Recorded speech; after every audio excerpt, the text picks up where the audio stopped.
Before penicillin, even the smallest infections could prove fatal. Infected wounds was up there rubbing shoulders with pneumonia and tuberculosis as common killers. But in 1928, one accidental discovery forever changed the landscape of medicine.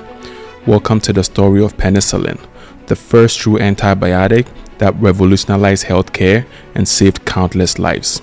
Hi, I'm KO, and today we're taking a deep dive into the fascinating history of penicillin. From its unexpected discovery in a petri dish to becoming a life-saving drug, penicillin's impact on modern medicine cannot be overstated. Let's uncover how a simple mold turned the medical world on its head. Prior to the discovery of conventional antibiotics, bacterial infections were devastating because even minor wounds could turn into life-threatening conditions. Talk less of surgery because even routine procedures came with significant risks. Infections would spread unchecked, and many people at that time didn't survive what we now consider common treatable conditions. With limited medical treatments, doctors relied on crude methods like amputation, which I call losing the necessary bit to live, and also rudimentary antiseptics. Both were not enough. The world was in desperate need of a medical breakthrough. That breakthrough came rather unexpectedly. In 1928, Scottish bacteriologist Sir Alexander Fleming worked in a lab at the St. Mary's Hospital in London. He started bacterial growth on petri dishes and left for vacation. He returned to his lab after the vacation only to find that a mold had contaminated one of his petri dishes that was growing the bacteria Staph aureus. This event in and of itself would be considered a failed experiment and dishes tossed in a biohazard waste. But what made this intriguing, according to Fleming, was that the bacteria surrounding the mold were being destroyed. This so-called mold was later successfully identified as Penicillium notatum. What this mold was actually doing was releasing a substance that was killing the bacteria surrounding it. Fleming realized this could be a game changer and named the substance penicillin. After replicating his findings in follow-up experiments, he went ahead and published his findings under the British Journal of Experimental Pathology, and the paper was titled, and I quote, "On the antibacterial action of cultures of penicillium," unquote. Although Fleming had discovered the world's first antibiotic, the true potential of his discovery was not immediately recognized. Turning it into a usable drug took years of additional research. While Fleming's work was groundbreaking, it wasn't until others picked up where he left off that penicillin truly made its impact. Notable among those people were Florey and Chain. In the late 1930s, researchers Howard Florey and Ernst Boris Chain from the University of Oxford revisited Fleming's findings. They successfully isolated and purified penicillin. They published their work in The Lancet in 1940 under the title "Penicillin as a Chemotherapeutic Agent." Clinical trials were done with penicillin. It was effective in treating bacterial infections in humans.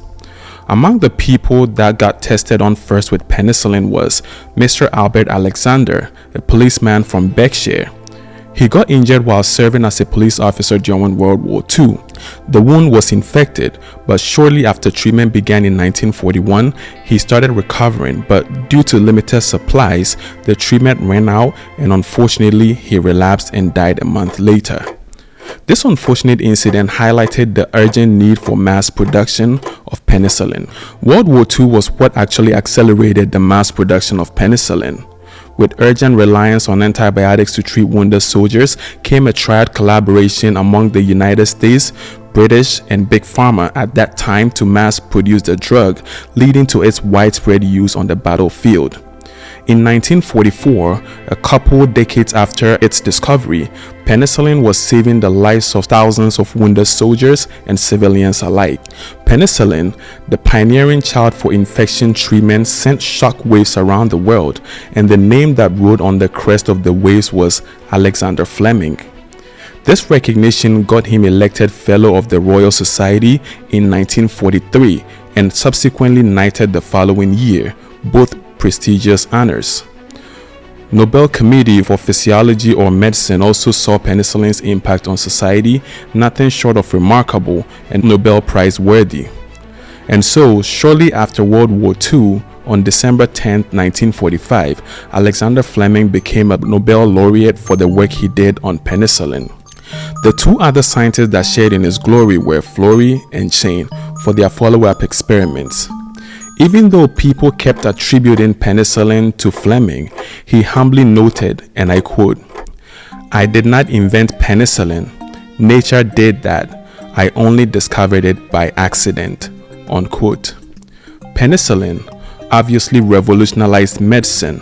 Infections that were deemed once fatal became treatable, leading to a significant decline in infection-related deaths. Conditions like pneumonia, syphilis, and strep throat, which had once claimed countless lives, could now be cured with a simple course of antibiotics. This marked the start of the antibiotic era. Penicillin did not only save millions of lives, but also paved the way for the discovery of other antibiotics like streptomycin, tetracycline, and erythromycin, transforming healthcare and public health worldwide.